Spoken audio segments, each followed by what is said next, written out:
Hi, everybody. Welcome to the ASPRS Mentors Podcast. I'm Greg Stamnes, Chair of the ASPRS Early Career Professionals Council, or ECPC. We also have with us Jordan Hicks, Vice Chair of the ECPC. And just a note on the upcoming certification webinar, please send your questions in advance. I believe that's on March 27th it's scheduled for. So that's anything and everything to do with ASPRS certification. If you have any questions, send them our way, and we will be asking Michael Zoltek that day all those questions. This week, our guest is Farrah Etcheverry. Farrah, are you okay with us recording this and sharing it on social media? Yes, absolutely. All right, so I guess to start off, can you share a bit more about your journey into your career and what inspired you to pursue this field? Sure. So I think that there are very few ways that people fall into land surveying. And I'm one of the stereotypical ones whose father is a licensed land surveyor. So we're in northern Arizona, and he's been licensed here as long as I can remember. I didn't really grow up with some super in-depth understanding of what he did. I knew he made maps, and I knew he made me carry heavy stuff when we went and laid out soccer fields. And that was basically the extent of my knowledge, at least as a child growing up. So while I did have an RLS as a dad, I wasn't super involved in surveying. I didn't know a lot of what it was about. In fact, my own kids now, even at their young ages, know more about land surveying than I did when I was their age. So I kind of got into it for both personal and practical reasons. I started a little bit later in life. I didn't know right out of high school that I was going to pursue anything in the geospatial realm. Honestly, I thought I was going to go into medicine or be a nurse or something like that. So, but I started a family really young. And after my second child was born, I really I didn't enjoy the 9 to 5 grind, which is ironic. Now as a business owner, the hours are more than 9 to 5, but they're just a little bit different. So after my second son was born, I approached my dad and I was like, hey, you own a business and I am kind of entrepreneurial, and I need to support my growing family in some way, but I don't really want to be working outside of the home all the time. What do you think we can do? And of course, he was thrilled to bring me on board. He never pushed when I was a kid, which I think is partly why this ended up being successful for me. Was I did never have that pressure from my dad. I kind of came to it on my own. So he brought me on board, and I started out with what he would have called rat killing. I did all of his filing, and I tied a lot of lath, and I did things that most people probably wouldn't really want to do. But that's kind of how I got my foot in the door. And I would work kind of late at night when my kids were really small. I had the luxury of doing that because I worked with my dad. And so I would come over to the office at night and I would watch him draft, and I would do my little tasks. And I really fell in love with the mapping side of things, which kind of opened the door and led me into obviously going out into the field a little bit more with him, before I really decided that I kind of liked what I was doing. Awesome. So you said you kind of you weren't sure right out of high school what you're intended to do for your career, and so at some point you've gone back to college. Is that correct? Yes. So I have 3 kiddos now. I turned 30 last year, and I didn't decide to go back to school to finish. I finished in my associate's degree when I was 27. So I waited quite a few years to decide to go jump back into schooling. So how do you prioritize and balance managing a career, motherhood, and being a student all at the same time? It's a bit of a loaded question. I think everybody probably handles the difficulties and the stresses that come with working full time and being a parent, and then on top of it, going back to school a little bit differently. Um, but I have found that having a really supportive network of people around me has been instrumental in me being able to do just about anything in my life, especially deciding to go back to college and taking on a full course load every semester for the last 2.5, 3 years. Um, I've also had to allow myself to become a better planner. I've always been kind of a fly by the seat of my pants kind of person, but that just doesn't really work when you're balancing, a 40+ hour work week and children and family and school. So becoming a bit of a better planner has been really important. And then also becoming more flexible. So those things sound a little bit counterintuitive because you've got structure on one side, but you have to have flexibility as well. I know a lot of people in the surveying world were kind of very rigid thinkers and we like things done a certain way. And I'm very much like that. I've had to give up a little bit of that controlling nature and allow myself some more flexibility in my schedule to be able to accommodate all of the different things that I'm trying to do on any given day. All right, so you mentioned that you always had an entrepreneurial spirit. So what motivated you to become a business owner, and how do you handle those responsibilities in addition to the other ones we've mentioned, and decision making within the business while balancing everything? That's a great question. So, deciding to become a business owner for me was kind of the natural progression of things, just because I watched that my entire childhood and growing up. I watched my dad own a company, and of course, as a kid and as a teenager, you're not viewing it through the same lenses as that you are as an adult. My dad was very, very busy when I was growing up. And as a kid, I told myself that I was never going to be like that. So I'm sure we all have moments like that where we think we're not going to be like our parents in some respect, and then we end up being exactly like them. That's how it's kind of been for me. But entrepreneurship in that way has just kind of been ingrained in me since I was a kid. I watched my dad do it. My mom owns her own company too. So that was pretty natural. As far as handling like the decision making and all of the sort of heavy responsibilities that come with owning and co-owning a company, again, you're wearing multiple hats every single day, which is undoubtedly challenging. So having a supportive business partner or colleagues that you're working with is pretty instrumental when you decide to have a family and potentially go back to school, and you have lots of other things outside of your normal work day to balance. Obviously, luckily for me, I work with my family and we have a healthy relationship in that way. And so my dad is able to pick up a lot of the slack. If I've got exams or midterms, or my kids are out of school for spring break, or they have particularly busy schedules that week, having a supportive person that collaborates with you and works alongside of you is definitely important. And then also learning to delegate. Also something I'm not great at. I'm getting better, or at least I would like to think that I am. But realizing that I can't do everything on my own, nobody can, and figuring out how to best give tasks to others that I know they can do and that they can do well, that relieve a little bit of that burden.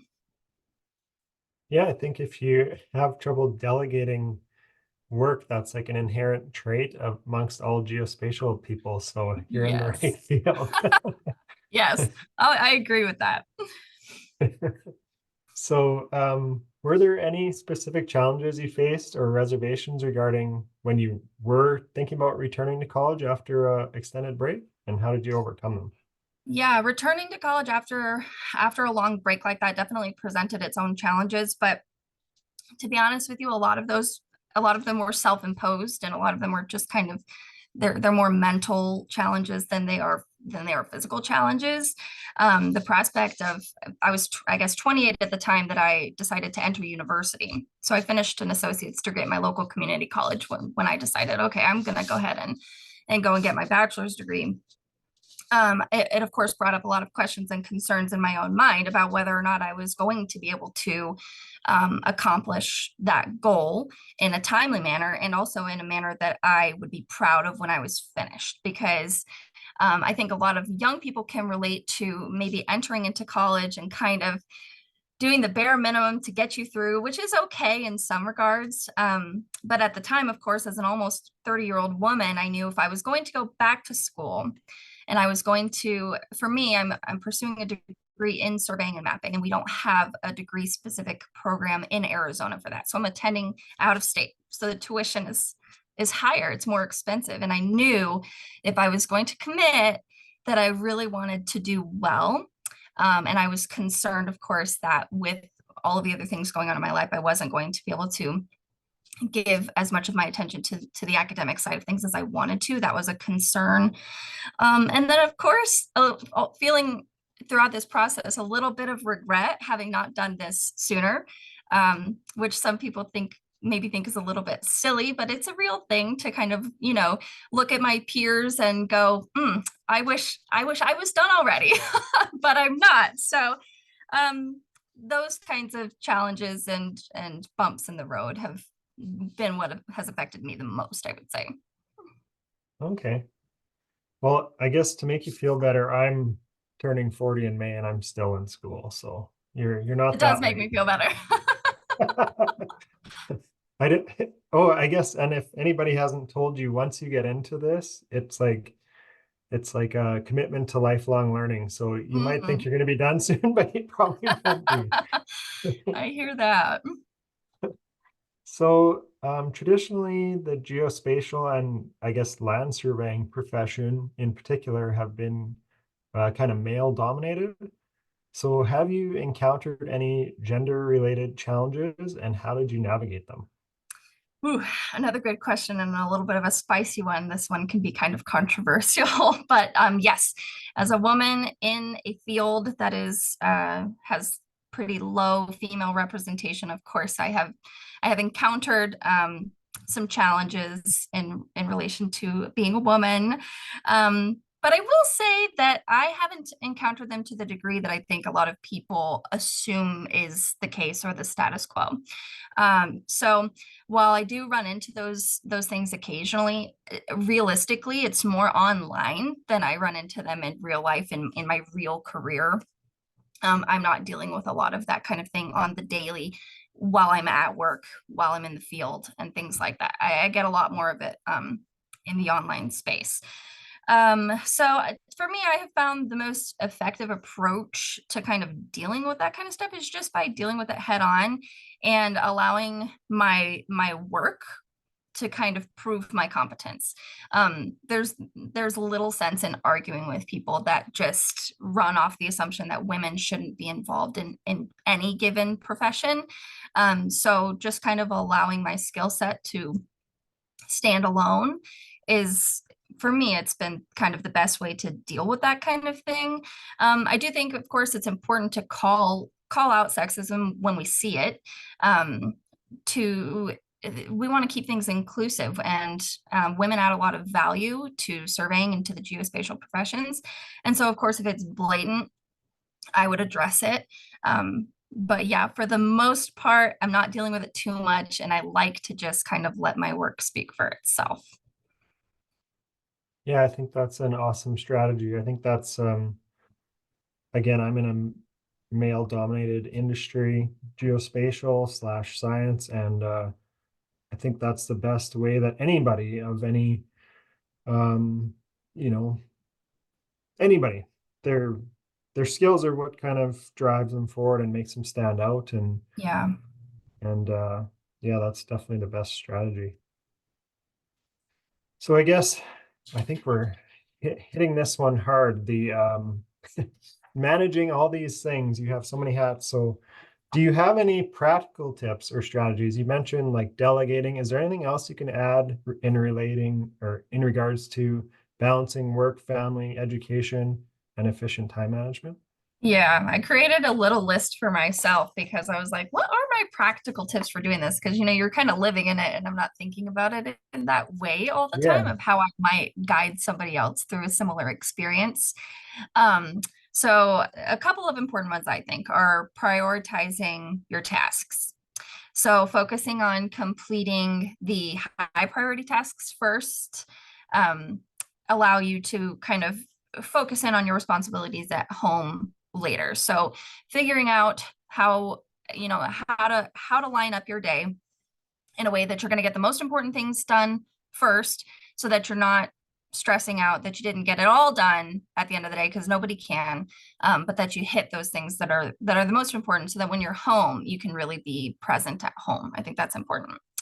Next is to just set realistic goals for yourself. I think this kind of falls in line with prioritizing your time and your tasks, but breaking bigger projects down into bite-sized pieces so that you feel like you're at least accomplishing and checking off those boxes, and not overloading yourself to the point where you're utterly overwhelmed and disappointed at the end of the day when you couldn't get to all of the things that you kind of know you need to.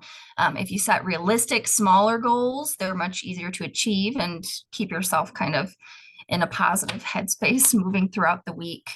And then a practical thing that I've had to learn to do is to literally use a calendar and write to-do lists. So in my younger years, these are not things that I would have done. I wouldn't have written anything down on a calendar. I wouldn't have set alarms for anything. And I sure wouldn't have been writing myself a million sticky notes and to-do lists, but I do now. And I think that it is definitely a helpful way to give yourself reminders and just kind of, again, keep on top of all of those tasks. And then, like I mentioned earlier, just being flexible and adaptable. It sounds simple, but like as you're working through life and you're balancing all of these different things, we just tend to get really rigid and not allow for um, any any flexibility in our schedule. And I do think that it's important to be flexible and then also be able to adapt when things come up, because they will. That are going to be a bit of an inconvenience, to figure out how to kind of graciously walk through that. I've also, over the last 2 years, scheduled in downtime. My family thanks me for this one, because up until I started doing that, it was 7 days a week. It's, if I'm not working Monday through Friday, it's I'm doing school on Saturday and Sunday nights after the kids have done the sports and all the things. So I've had to give myself at least one day a week and a couple of hour block of time in the evenings of scheduled downtime where I can just really be present for the people that are most important to me. Awesome. I think there's a lot of people I've encountered over my years in this profession that could take that hint and use it for sure. Yeah. I don't think anybody does that. It's like if you're not working, you're talking about work. Yep, exactly. Um, how has your family and colleagues supported you in your journey, and how how important has that been for your success? I think this is instrumental in any person's success, and I am certainly no exception to that. If it wasn't for my family, I don't know how I would be able to do it.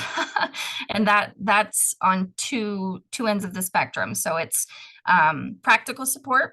Maybe I need help with the kids. Like I said, maybe they're out on spring break. I still have to work and I still have to get my school done.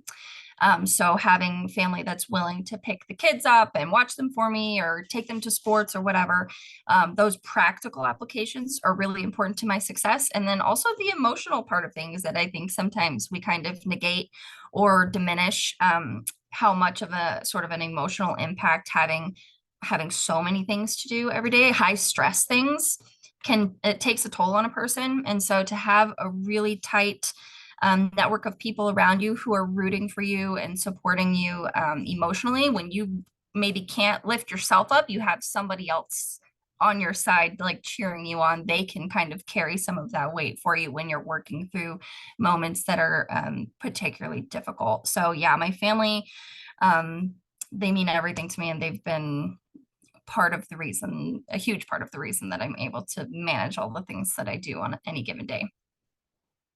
That's great. I should get your family to give my family some lessons on the helping out with watching the kids part of it.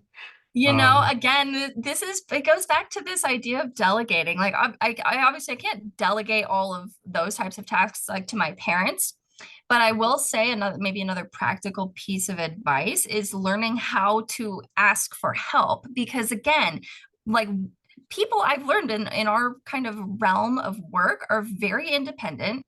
We're a little bit type A. We like to do everything ourselves because we like to have it done a certain way. And I am certainly like that. So sort of forcing yourself to go, I really need help in this area. And, such and such person, I need you to do this for me. Can you do that?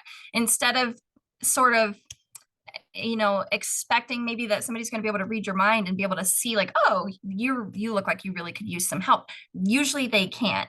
I'm a very like see a need, fill a need kind of person, but not everybody is like that. And so I've had to learn to not get frustrated at that and to just say, I really need help in this area. Can you help me?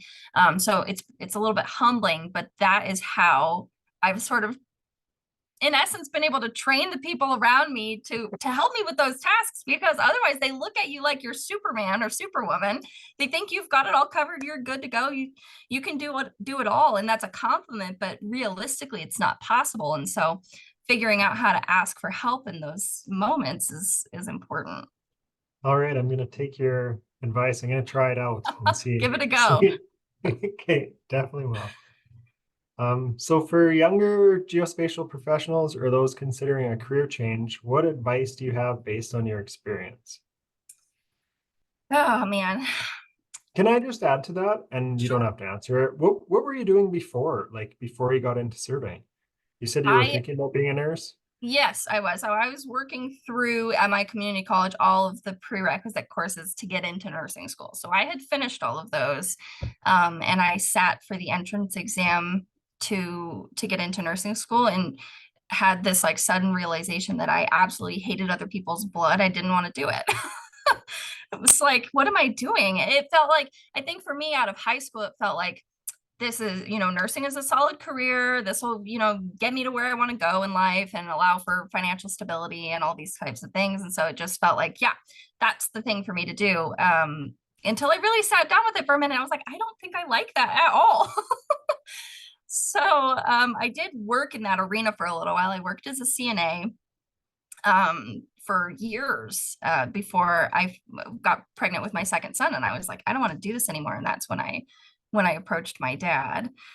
So I would say my advice to anybody else is to literally dive in head first. Like if you're thinking about something in the geospatial realm or land surveying, to just go and do it. Pursue the things that seem hard. I know for me, um, that's that's been instrumental. It's everything about it seemed hard at first, but pushing through that is one of the most rewarding things that a person can do. So embrace the excitement of new adventures and the sort of thrill of overcoming difficult obstacles, because we face those every single day in any number of careers in the geospatial industry.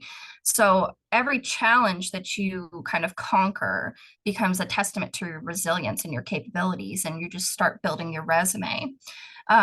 So don't shy away from sort of stepping outside of your comfort zone and that box that we all build around ourselves that we like to stay in. If you're considering a career change, just do it. Embrace the opportunities that kind of push you out of that familiar territory into something a little bit more uncharted, because you're probably really going to love it. And you'll have experiences where you start to kind of discover your true potential. So I think a lot of times people are afraid to jump ship, right? Like I was sort of afraid for a little while when I had invested all this time into nursing school or prepping for nursing school. To make a huge pivot like that can be scary. But I have found it's always been worth it to do. So can you kind of dispel some of the misconceptions about going back to school or pursuing career growth later in life? Yeah, so I think that there's certainly plenty of misconceptions that maybe need dispelling. I think most of them are mythical, and I think most of them again are sort of self-imposed and brain games that we play with ourselves At least that's sort of been the case for me. I think a lot of people think that you just simply won't be able to balance going back to school and doing the higher education thing with having kids, because it is a difficult balance. There's certainly nothing easy about it. It's very hard. But I think a lot of people go, there's no way that you could possibly, raise young kids and work full time and on top of it go back to school. This is just simply not the case. And I think, of course, implementing some of the things that I have are what makes it possible. But I want people to know that it is possible. It's absolutely doable. Let's see. I have another little note to myself here about this question because it's an interesting one. I think some people think that it won't be worth it in the end. And I also think that a lot of people who maybe are my age and a little bit older think that you were supposed to make all of these difficult decisions about your career when you were in your 20s and you didn't. And so now that's it for you. Whatever you're doing, once you hit 30, that's it. There's nothing left. Good luck. And that's just simply not true. Similarly to what I just said, it really doesn't matter how old you are. If you want to make a change or you want to try something new, there's absolutely nothing holding you back from doing that. And I know that was definitely something that I thought in my own mind, like, again, why did I wait so long to do this? Is this reasonable for me to go back to school? I'm almost 30, do I want to do that to myself?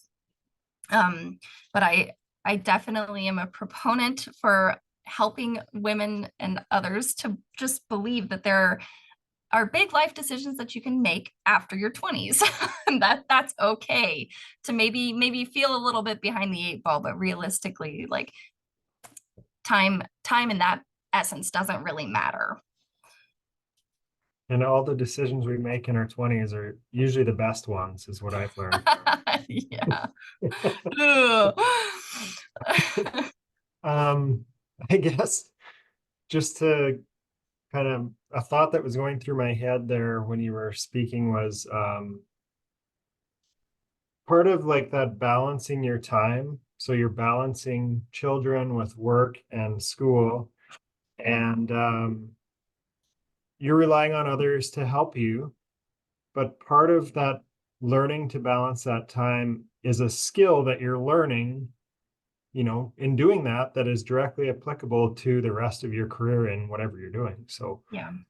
um, Well, and when you think about it too, or at least, something that I've considered with myself is that, deciding to do some of these types of things a little bit, what people might consider later in life, can be a benefit to you because a lot of those skills that are life skills have already been learned. So things that 18, 19, 20-year-olds are still figuring out because they're like just getting started in their adult life at, 30, 35, 40 years old, like you've had enough life experience to where those types of things come a little bit easier. And so by nature, make that whole process a little bit easier to manage.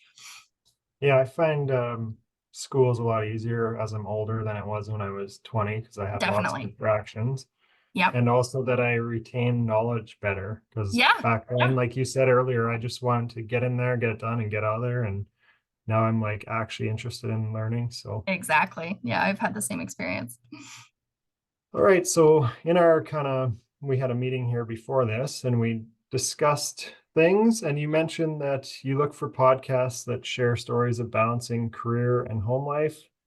And so, can you recommend any specific podcasts? And they could be about anything. What's your podcast list that you can recommend to others?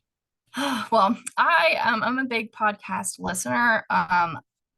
I will admit that a lot of what I listen to, just for fun at least, is true crime, which people may or may not be shocked by that. But as far as industry goes, I really like the Geoholics podcast, of course, and Mentoring Mondays, and NSPS puts on a podcast called Surveyor Says. I really like those. Another industry podcast, but it's more related to women. It's actually a YouTube channel. It's not a podcast per se, but it's called Blue Collar Brunettes. And I really like their opinions, of course, on the nature of construction and being a woman in construction. But by default of being a woman, they talk naturally about motherhood and balancing work and home life and all of that kind of stuff. So I really like their YouTube channel. There's another podcast that's more specific to kind of being a woman and balancing home and work, and it's called Working Mom Moments.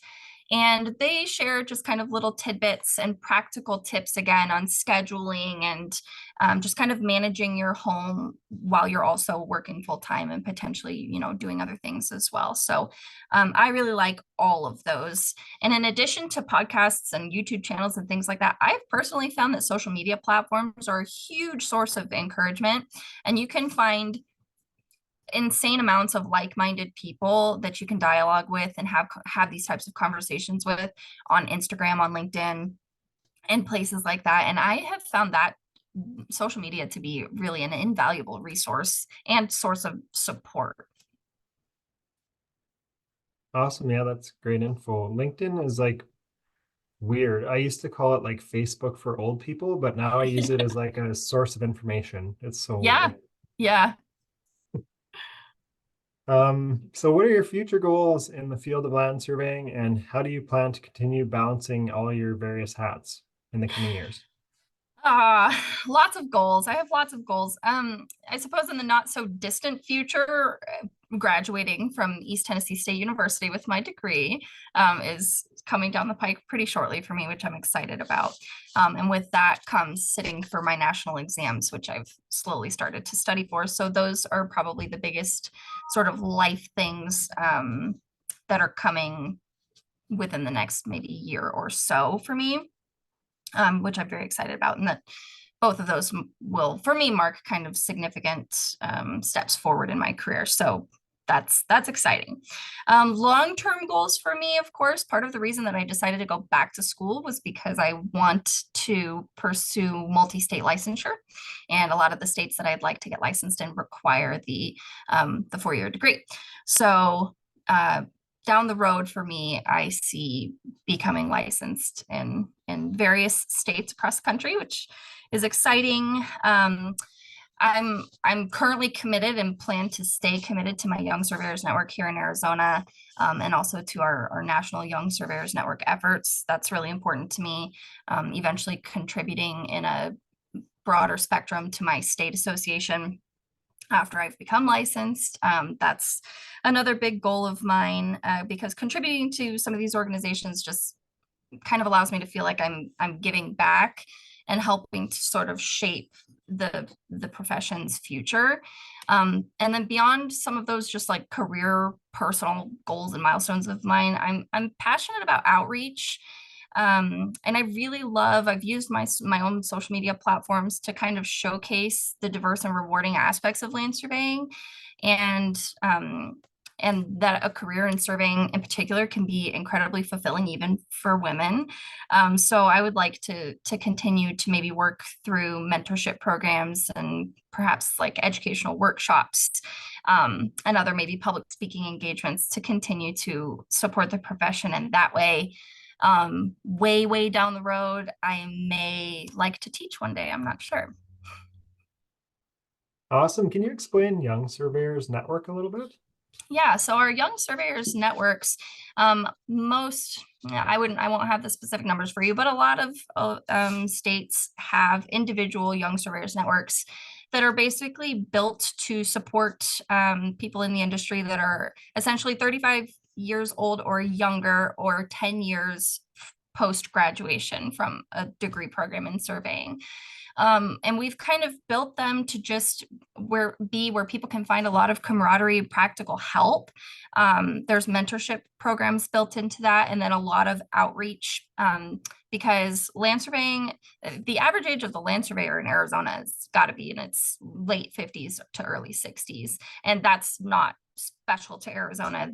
These are the types of numbers that we see across the country. So the Young Surveyors networks are really kind of being built and bolstered up to counter that statistic and get more young people involved, whether that be through outreach or developing college programs, and things like that. So it's a really important endeavor. And I would say anybody that's listening to this that's interested in land surveying, Even if you're older than 35, you can come on as a supporting member. But look into your state associations and see if you have a YSN local to you, because it's important. So it sounds like the equivalent to ECPC for land surveyors. Yeah. Okay. Should I ask my bonus question now? Do you have, what did we miss? We'll do that first and then I'll ask my bonus question. Gosh, I What did- don't think we missed anything that I can think of off the top of my head. Okay, all right. I guess anybody in the live audience, if you have any questions, throw them in the chat or unmute yourself, but I'm going to ask my bonus question. All right. So this was after we were talking, and it's come up a few times, I think with Michael Detweiler's on the call here. So I'm from Saskatchewan. There's 5 feet of snow outside my house right now. And I went to University of Florida in May, and I almost died. And so that was Florida May weather. And the one day I remember we were gonna walk to go get lunch, and I was just like, nope. I turned around, I went right back into the air conditioning. So my question is, but that being said, Saskatchewan gets warm too. Like it can get plus 35 or 40 degrees Celsius. I don't know what the conversion is. It can get warm here. We have like the extremes both ways. But Mhm. for the people such as myself that can handle the minus 40 and 5 feet of snow, but often can't handle the plus 40, do you have any top tips? And this actually goes to the students too. Like, for example, a student from Alaska might end up in Arizona. So what are your tips for dealing with heat and surveying under the sun and all that? This is a fun question. This is a fun one. I actually get asked this often. And I will say I have not yet developed a tip list that I think is sufficient to keep people comfortable in Arizona in the summertime. um, it becomes manageable, obviously, when you're here for a while. I think anybody kind of adapts to their environment, of course. In the summertime here in Arizona, if I'm working, particularly if I'm in the southern region of the state, the temperatures can be anywhere between 116 and 120 degrees Fahrenheit. So it's very, very hot. So my biggest tips are, of course, hydrate before you plan on being out in the sun. Some of people's biggest mistakes, even I'm near Sedona, Arizona, so I'm more central Arizona, a little bit further north. Sedona still gets really hot, but people love to hike there, but they don't prepare their bodies before they go out on their hikes. And unfortunately, that actually causes a lot of fatalities here every year. So hydrating before you're going to be out in the sun for any length of time, almost any time of year, at least from April through early November here in Arizona. Keeping your body hydrated, keeping those electrolytes coming in, because you're going to be sweating them out. I also say wear a full brimmed hat if you're going to be out in the sun for any length of time. And it sounds counterintuitive to wear long sleeves, but it does keep you cooler. A funnier note, my dad would tell you, and he's obviously been a workhorse out in the Arizona sun for more years than I have.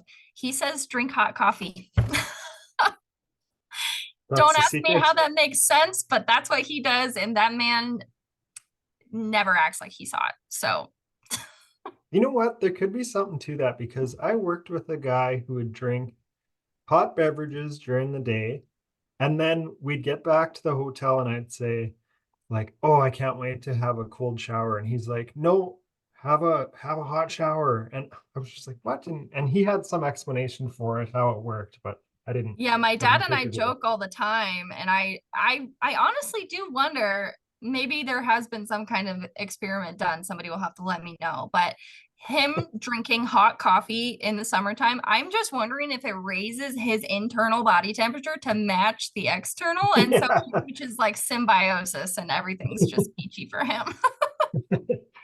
Oh my That's what gosh, that's English funny. English cricket players, that a cricket match goes on for 5 days. When they go in at like midday to have a break, they drink hot tea.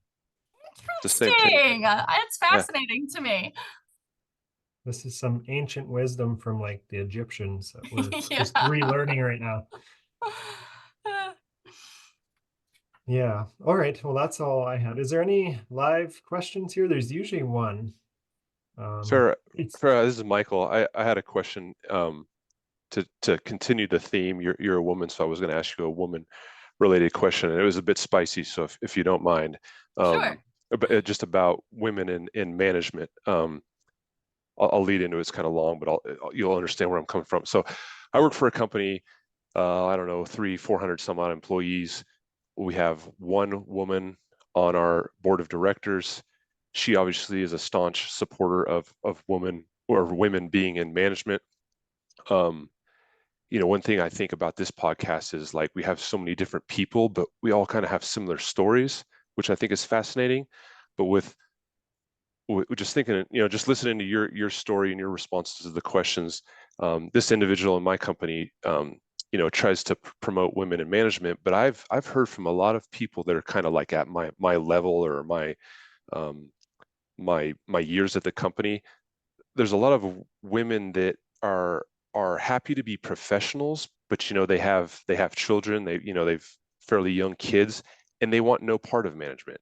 So it's funny because we have a woman on the board of directors fully saying like let's have more women, but then I run into colleagues and they're like, that's not what I want. I would rather just have my professional career. A lot of them are civil engineers, and I don't want to be pushed into that. Maybe somewhere down the road, maybe I will want that, but right now I don't. So I don't know if maybe it's more just of a comment to you, and maybe you can just give me your thoughts. But it's just something I experience here at my company that yes, it is a male-dominated industry. There is opportunity for women, but I have seen women not want that opportunity. Hmm. Yeah, that's really interesting. I definitely hear mixed things about this particular topic.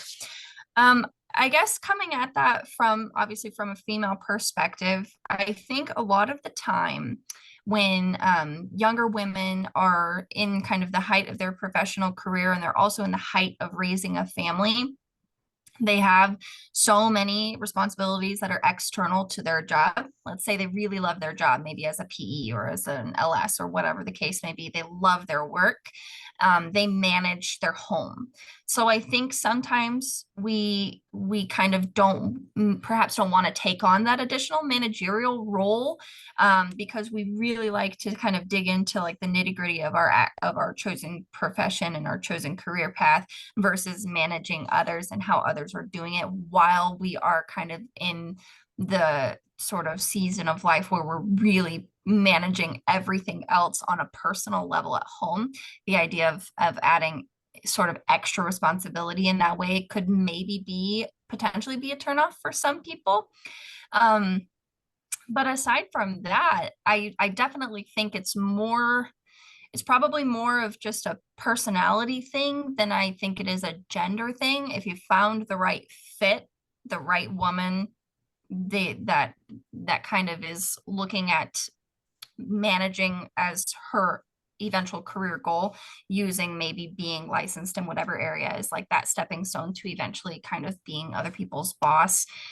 You've just really got to find the right person in general. And I will say that I have experienced kind of the same types of things where I find more men are willing to sort of step into that role than women are, but I just think you've got to find the right person. Yeah, and this is Jordan. I'm I'm the vice chair, and I wanted to thank you for the interview. I have a very similar story as you, and on Michael's comment, both of my parents also owned their own company, and uh, as far as women not wanting to step into, or some women not wanting to step into a managerial role, I think it's also something that has been taught when they were younger, Mm, not to ask for more, to mm, be content. And I think it's something that is um, a bigger problem than we actually think it is. yeah. And anyway. I think it's more of a systemic problem personally. Yeah, well, and I agree with that. And yeah, perhaps this idea of, yeah, asking for more. I know a lot of women struggle in that area in all sorts of ways, not just in management, struggling to ask for more money or, you know, additional responsibilities that they know they could handle and that they would be really good at, but they're perhaps afraid to ask. Shoot, I struggle with that. Yeah, yeah. It My, could be a my universal problem for yeah, sure. I go home and my wife says, you need to march back into that office and ask for more money. So that's funny. Yeah, that's pretty relatable. So I get that for sure. Yeah, I don't know. It's an interesting thing to think about. I'm sure that there's any number of reasons for that, and there's so many variables to consider. But yeah, I don't know. I don't have a great answer for that one. If I could just comment on a theme of everything that everybody's saying, right? This is a mentors podcast, so we're all at different stages in our career, but I think it's like it's where you're at in your life, it's where you're at in your career, where you're at in your maturity level. I mean, I know Greg made super great decisions in his 20s, and that's why he's now going to be a career academic, right? But it's like, yeah, like, are you ready to own a company? You know, do you want to own a company? Are you male or female? Are you 25? Are you 45? It's just, I guess, to anybody that's young in on this call, or anybody that listens to this recording, is like, you have no idea where you'll be in 20 years. Yeah. So, yeah, sometimes you just got to roll with it and see what pops up in your life. Definitely.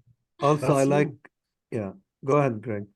That seems to be like a common theme throughout these. Like, we're interviewing all these different people. Some of them are academics, some of them are, you know, the hardworking 9-to-5ers. Most have college education, but they all have this same thing. Like, we even asked Bandana a couple episodes ago, like, how did you get to where you are now, and like, how would you tell a young person to get to where you are now? And she's the only one that said, like, I knew what I wanted to do and I did these things exactly to get there. But most other people said, like, oh, I didn't know what I wanted to do. I just kind of did this and it took me here, and then I seen that over there and I went there. And so it's kind of a common theme.